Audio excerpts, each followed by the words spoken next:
all true crime, Jody ASMR. Tonight I will be doing an all true crime story, so please nobody under the age of 14. And then, even then, viewer discretion is advised. Doing a missing persons case. April Beth Pitzer. She was born on February 19th, 1974, and she was last seen June 20th, 2004. What happened to Miss April Pitzer? She was a beautiful girl, a beautiful, beautiful girl. Having grown up mostly with relatives because her mom was only 19 when she had her. April and her mom were still very close, but due to some difficult times in April's mom's life, her mom couldn't keep her full time, but they were still very close, and she saw her all the time. So the father was never in the picture because she had her so young. So she was last seen in Newberry Springs area, and she is missing under suspicious circumstances. So this is a very bizarre case that I have heard a lot about, watched quite a few podcasts about, and interests me because the place where we'll be talking about in Oregon, I've been to. I used to live in Oregon, and it is very interesting. And when I put the pieces together with what she was into and what her friends were into, it kind of all made sense to me. I hope that's better. So, April Beth Pitzer was a fun, loving, intelligent woman who, one night when she was very young, made the decision to go out drinking to a bar and take a couple of friends home. Now, being the kind Aquarius she was, the humanitarian, the one that doesn't want to say no to somebody in need, she took the wrong two girls home. On the way home, she must have been swerving or driving erratically because she was pulled over by a police officer. And he had cited her with a DWI. He then proceeded to ask the other two girls to step out of the car, which he searched and found them both to have methamphetamine on them, which was not good for April. However, it would have been a better ending if she had just fought the DWI and taken, or even just taken her vengeance and gone home. Gone on with the rest of her life. That same police department that arrested her for DWI. So in her early 20s, April had made this decision to bring two girls she did not know home from a bar in Arkansas. And she had been drinking most of the night, which was probably should not have driven at all. But being the good Samaritan, as she always was, said that she would be happy to take these two girls home, not knowing what life had in store for her, what this fateful night would bring. So she got pulled over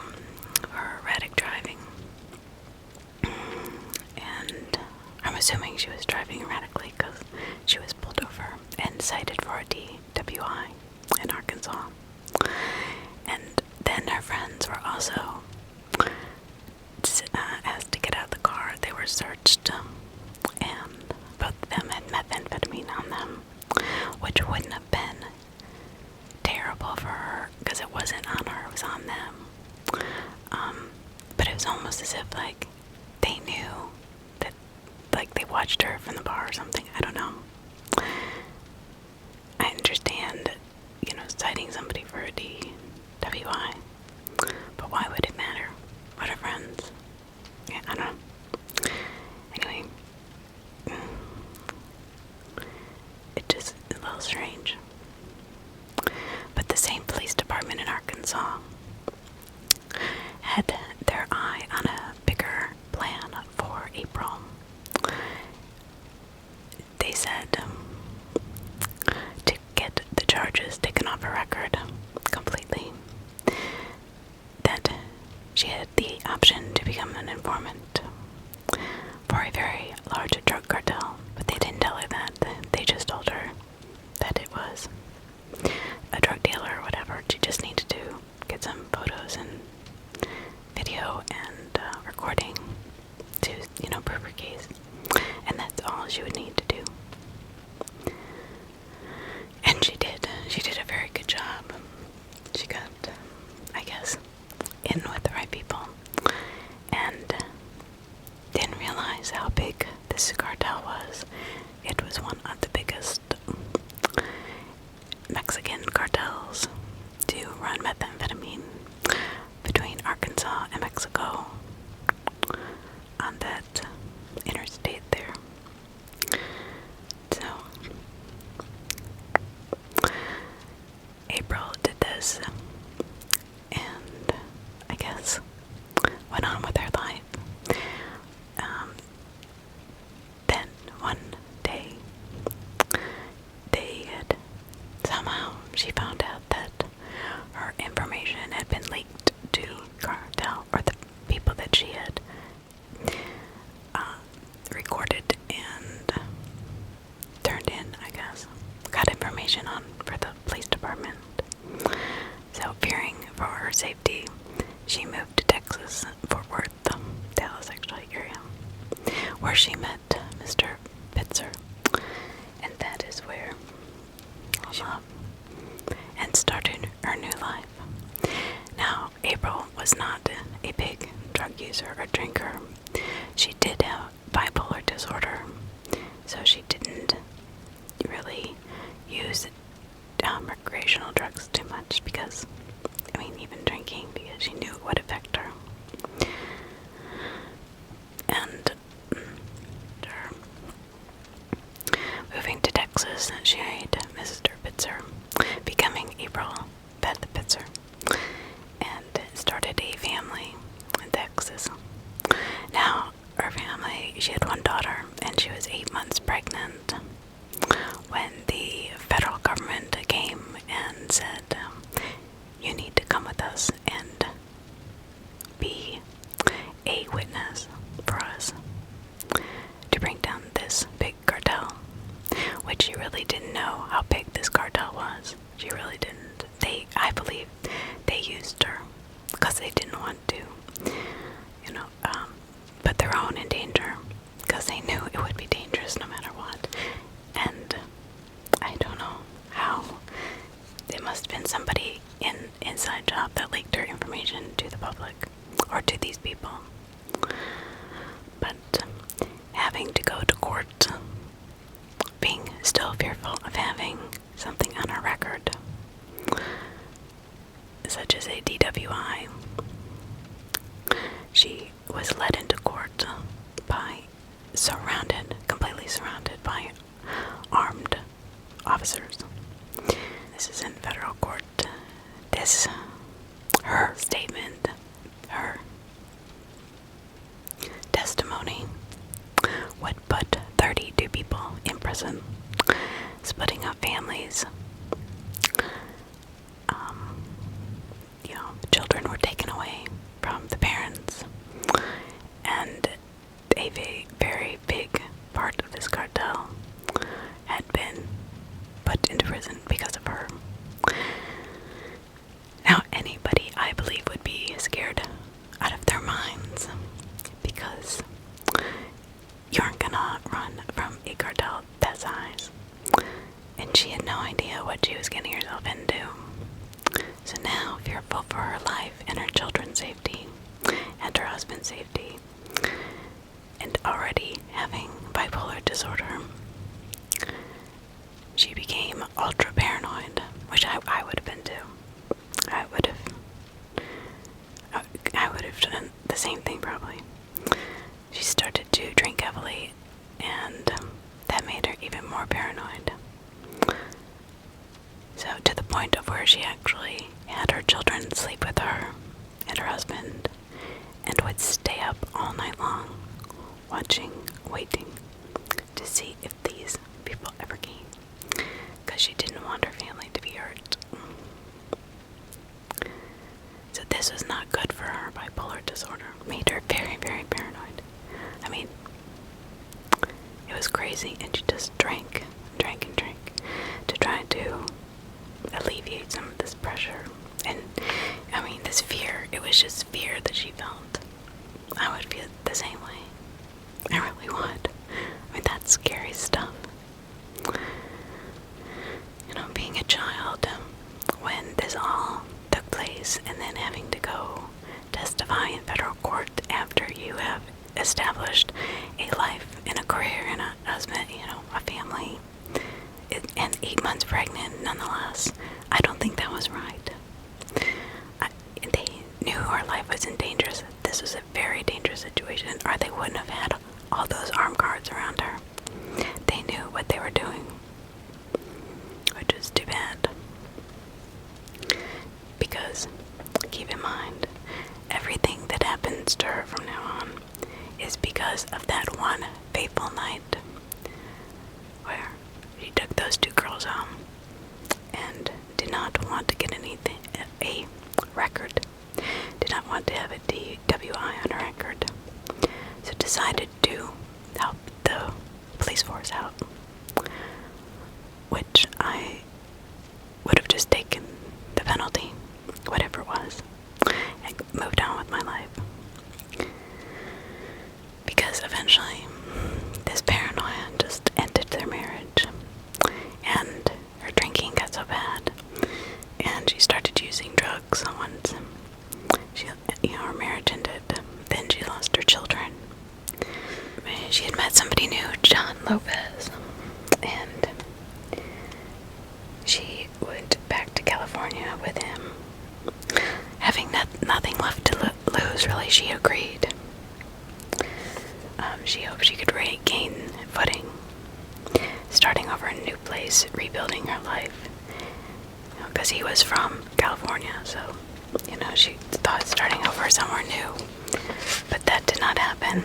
Unfortunately, he took her back to Newberry Springs in San Bernardino County, where it's like the hub, I guess, of methamphetamine. Basically, she went to the place where the drug cartel that she went after or had to rat on, was very well established.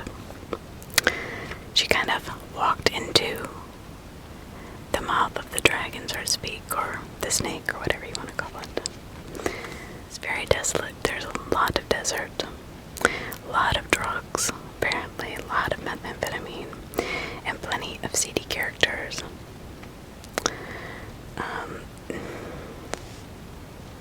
I guess bar style is where she went, and that is considered the methamphetamine capital of the world. I had no idea. Got up in that lifestyle, meeting people such as Steve Wilkins, Uncle Chuck Holster, and Dan Dansbury. She broke up with John and became homeless, staying on friends' couches.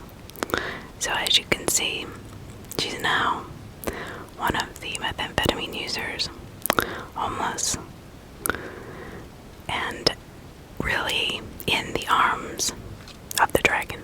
I mean, these people are dealing, and it is the mecca of methamphetamine. These are not good people. So one night, she found herself just on the highway. She's crying. She's probably coming down or high or whatever, nowhere to go. And Mark Gillibrew, he was driving down the interstate, and he saw April, and he felt bad, so he pulled over and said, "Can I help you?" And she told him that she was homeless, and she needed a place to stay. He took her to his invalid mother, Barbara. I guess became very good friends, she and April. So April finally confided in her about the whole thing, and also told her that, she was living homeless, and she was now on methamphetamine, and she was, kind of hanging out with these seedy characters, and what happened with the, as being an informant. So, did, because her mother thought she was waitressing. She had no idea she was homeless in California. She didn't know she broke up with her boyfriend, or that she was hanging out with these people. So Barbara tried to, encourage a positive change. She did call Gloria, her mother, April's mother, and Gloria sent her clothes and some money, and just some things that she would need. However, she still hung out with these people. She was moving from Texas back to Arkansas, and she wanted, I guess during this time, that after she met Barbara, she was still hanging out with these same characters. She ran into one of the people that she had ratted on, one of the 32 people, one that only spent 8 months in jail. Her husband was in jail still, and they had lost their children because of her. And she went up to her and tried to apologize one night at a party. And I think this was her undoing, because she basically ratted herself out that she was the one who, testified against them. And she was the one that gave all that information to the police.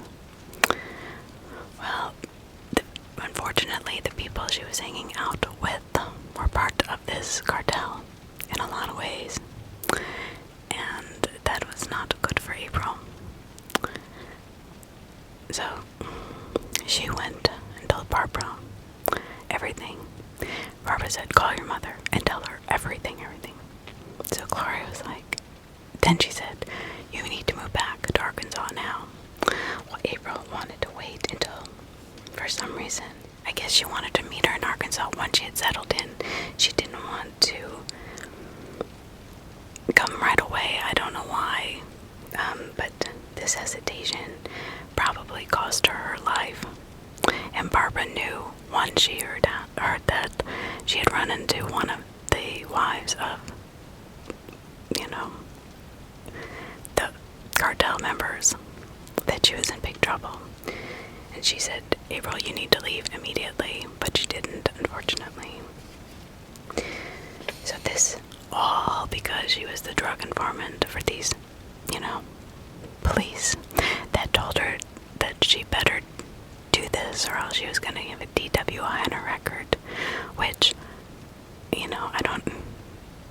it might be a felony, but even back then it might have been just a misdemeanor. I'm not sure. I'd have to look it up in the state of Arkansas. These people were not her friends. I think she thought, well, I've apologized. They seem okay with it. I'm probably safe.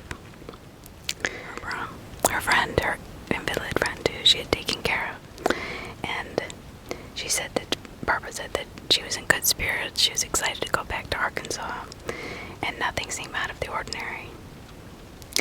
Over the next few days, Gloria would try to call Chuck's house, because now some of the people were Steve Wilkinson, Chuck Oster, and Dan Dansbury. Chuck was one of these 3 men she met, and all 3 of these men had some kind of connection to the cartel and this methamphetamine ring. So she actually, after she saw Barbara, got into the car with Chuck supposed to be dropped off at the bus station, but I highly doubt that she ever made it, because Chuck said he dropped her off. But that was the last time anybody ever saw her. Chuck said he had nothing to do with it, that he dropped her off. He had heard from her, and Barbara started to get worried. So she calls Gloria, her mother, and says, how does it feel to have your baby back? Are you happy that she's, made it back? Remember, she was supposed to get on this bus. And that was, about June 28th. By July 4th, as the phone call was made to Gloria, she immediately called the police department. However, when she had to, the police department actually wouldn't take her statement over the phone. They said she had to come to California to the police department, where she wanted to file the missing persons report. And based on her past and her, her mental issues and her drug abuse, that she was told by the police to her mother that, she probably doesn't want to be found because of everything that she had done. That she was probably not worth looking for because she didn't want to be found. And that is not the case. I'm sorry. I don't believe that at all. Chuck was said to have dropped her off, he said, but Barbara said there was a white suitcase, and she noticed that before April left. She had packed her things in. Gloria tried calling Chuck for weeks with no response. When he finally responded, he told Gloria he had been helping a friend move to Oregon. Now, keep Oregon in the back of your mind, because there will be a very insidious note written on a tile wall in the Love's truck stop bathroom. So, and he said he just assumed she had gotten on the bus and made it home, and that he never heard from her. But he knew that she was trying to get a hold of him. He knew exactly what happened, that she never made it back. When he was interviewed by the police, he provides conflicting stories. He tells one officer the same thing that he told Gloria, but also said April had left her stuff, including the white suitcase, and you'll find out why in a minute. Why would he assume she'd gone to Arkansas without her things, her belongings? He tells another officer that April had gone to stay with Steve Wilkinson for a few days. He refused to let police search his property and changed his phone number after Gloria attempted to contact him. So Oregon comes into play because he said he was helping a friend move to Oregon.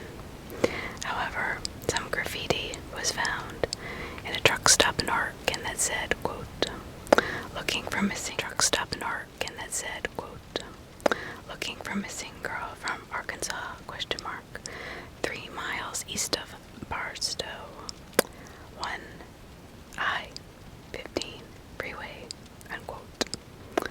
This would be the location. It's near the residence of Chuck, and it's also near the mines of Barstow. More. So, is this a coincidence that Chuck is in Oregon? And there's also this writing about April on the truck stop wall in Oregon. I highly doubt it. And there's no definite, video on him coming or going. Nobody can prove it. So, unfortunately, he passes away in 2006. And now, Dan Barry, he owned Red Dog Mines. So,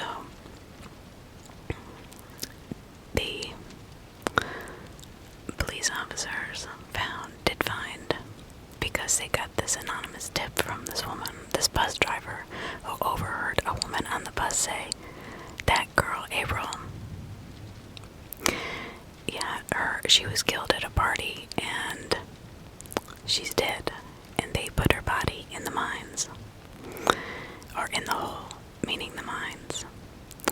And apparently, it's really hard. They looked all through the mines, but it's just so hard because it's a lot of the mines, they will collapse in certain areas. And I'm sure if Dan Dansbury, Chuck Holster's friend, was the owner of a mine, he knew where the weak spots were, or could just blow up apart and her body would be buried.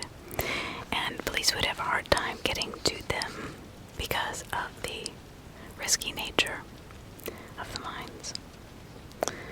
So, Gloria actually visited the mines in January 2006. Gloria actually goes herself. This is April's mother. And she goes to the mine where she finds, I don't know why the police never found this or looked for this. She finds a white suitcase, matching the description of the suitcase Barbara gave April. Because the extreme. So, there was also some bloody clothes and bloody mattress and sheets that were found too. But because of the insane heat, all of the DNA or forensic evidence apparently was destroyed. It could not be pulled from that. I wonder why they weren't found sooner, why it took April's mother to find them. Honestly, I think, that in that area where the drugs are so prolific, I can't help but think that the police have some kind of connection. Said 3 people will keep a secret if 2 are dead. I don't know.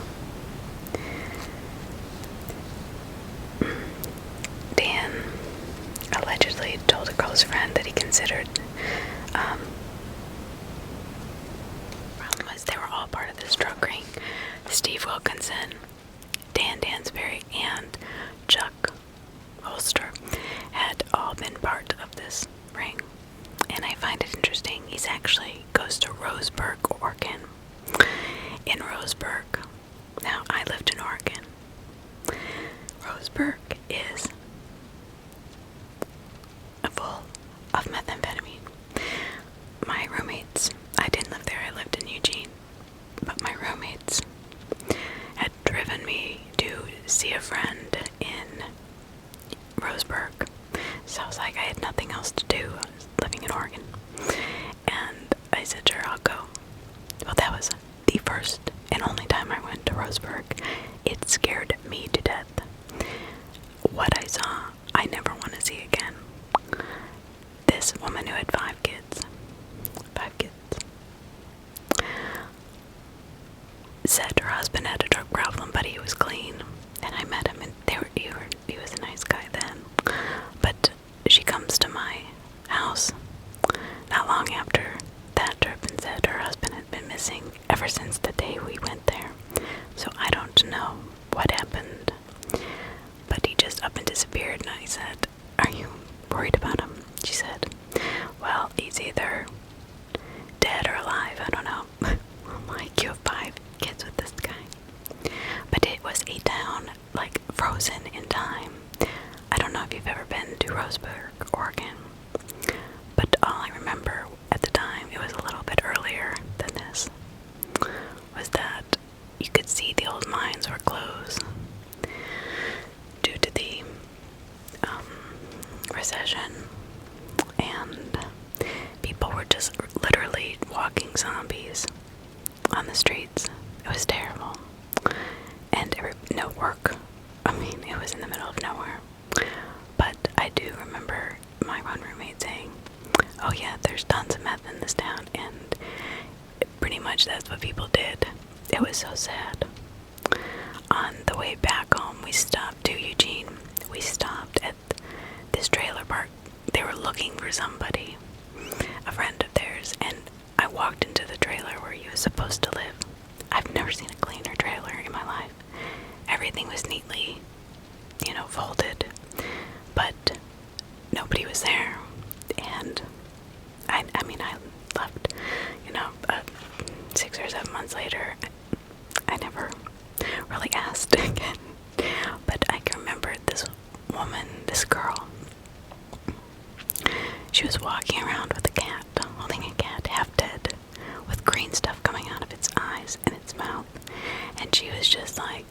zombie.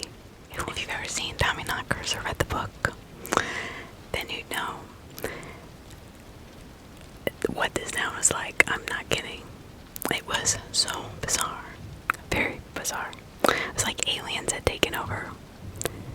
And I don't know if that's what meth does, but it just was really, it scared me to death. I will never go back. So if this is the place where Chuck Holster was at, that he could have very well been, taking drugs to this tiny town. I mean, if he's part of the cartel, that makes sense. It kind of all ties everything together. And who knows, she may be, because it's such a rural area of Oregon, he may have, there's a couple things he could have done.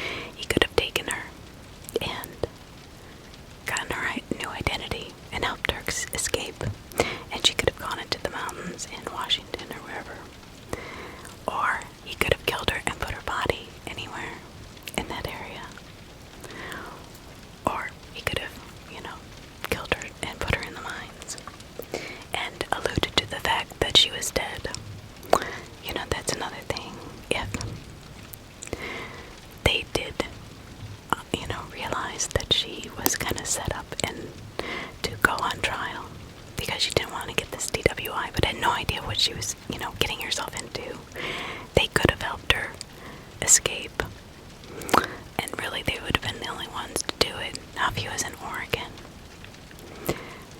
it would kind of make sense that he would write these little things along the way to allude to the fact she was dead. That is a possibility. And then, there are places, many rural places where people can just disappear in the United States. But she has been missing since then, and since 2004. She has 2 daughters who are grown and beautiful. And here's the thing, is that all 3 of the men that she knew are now dead.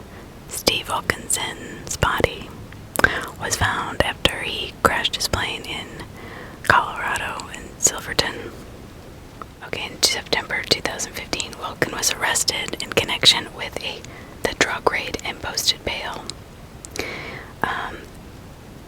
The day after that, he purchased a life insurance policy and then boarded a small plane in Daggett, California, that was piloted by his father-in-law. The 2 friends were on board also, and apparently to fly to Texas to celebrate Steve's birthday. The plane made a brief stop in Flagstaff, Arizona, before flying markedly off course and crashing near Silverton, Colorado, killing the 4 passengers.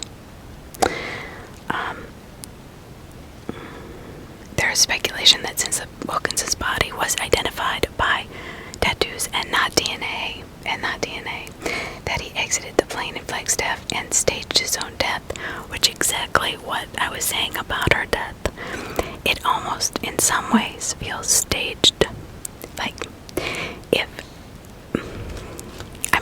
somebody like that was gonna kill somebody, why would he go to Oregon and write that stuff? Unless he wanted to throw people off course. Either he wanted to throw people off course, meaning he wanted them to think her body was in California and it really was in Oregon, or he wanted people to think she was dead and she really wasn't. Because there would be no other way to get away from the cartel. Not after putting 32 people behind bars and splitting up all those families. There just be no way.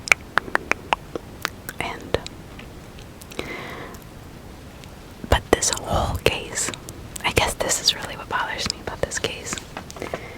This whole case is just a maze of speculation and craziness, because it could be so many different things, and nobody will really know, because everybody that had some kind of answer is dead. I mean, on his deathbed, Dan Sperry was to apparently have said that, her mother's looking in the right place, but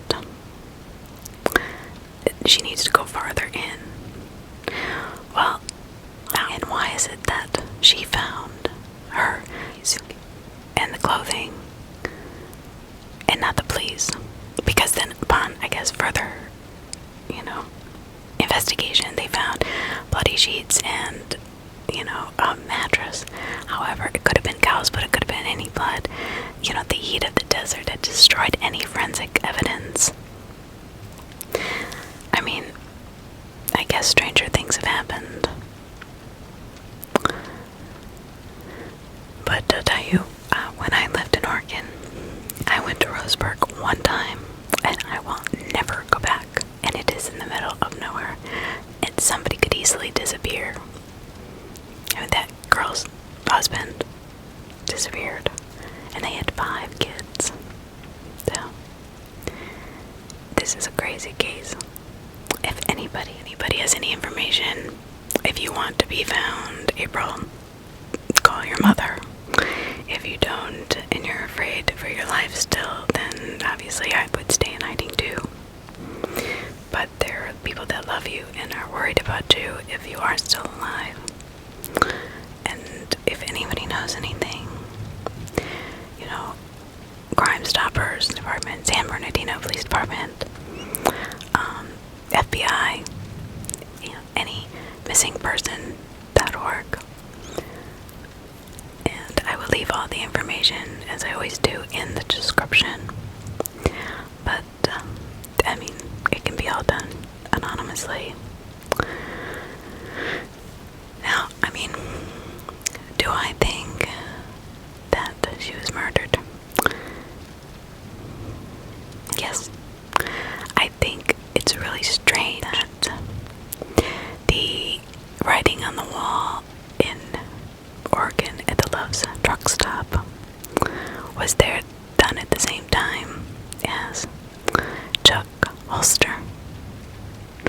I just think it's very leading, and then they couldn't find him. They couldn't match his DNA. His DNA, was never matched to the person in the plane. Or, I'm sorry, Steve Wilkinson's, DNA was never matched to the person in the plane. I think they all wanted out. Dan Dansbury did die in 2000, I think, 9. He was the one who died in 2009. And Chuck Holster died in 2007, or vice versa. I don't have my notes in front of me. But, it very well could be that she wanted to protect her family and disappear. Because she did have 2 daughters and an ex-husband that she did love and care about. So, while she was alive and people could find her, she would be putting their life in danger too. Because I would imagine eventually her kids would want to see her, and she probably knew that any connection to her would be fatal for them. Who knows? She was so afraid of the cartel, which she should have been. 30 people who still are in prison, some of them, I'm sure. I would be too, if you think about it. But it was all because she didn't want that criminal charged. It ruined her life. She got on drugs. She was homeless. She got involved with the cartel. She, put 32 people away, which was not what she was planning, I'm sure. Never even probably came to her mind when the police officer said, "Oh, if you do this, then we'll erase the charges." And she probably definitely didn't think that they were going to come back years later when she had a family and a husband and 2 children, 8 months pregnant, and make her go to federal court and testify. That is really horrible. I blame that police department, I really do. I think that they ruined her life, and that is really sad. Really, really sad. I can't imagine how the children feel. I'm sure they hope their mother is alive. But the problem is with the cartel, there's always going to be a cartel, and they're always going to be after you if you did such a thing, no matter how old you are. There's not going to be an excuse for that. So, if she is still alive, I'm sure she does not want to be found. and not because of her past, like her drug addiction. Like she's probably protecting her family. I really, that's what I think. Her mother, Gloria, was said to have been attending missing persons, conference, and said that so many people don't report adult missing persons missing. They don't ever report them because of their background, because of, their career, if they were prostitutes, or they dealt drugs, or they did drugs. A lot of people will just say, oh, they're probably back on drugs, or, oh, they don't want to be found because of their, past. But that is not the case a lot of times. And they're still lives. They're still people. They deserve to be found if they want to be found. Now, if I'm putting myself in her position, and my two daughters, if I felt my two daughters' lives were at risk for me being alive, or, them being able to see me, then I would stage my death too if I had the chance.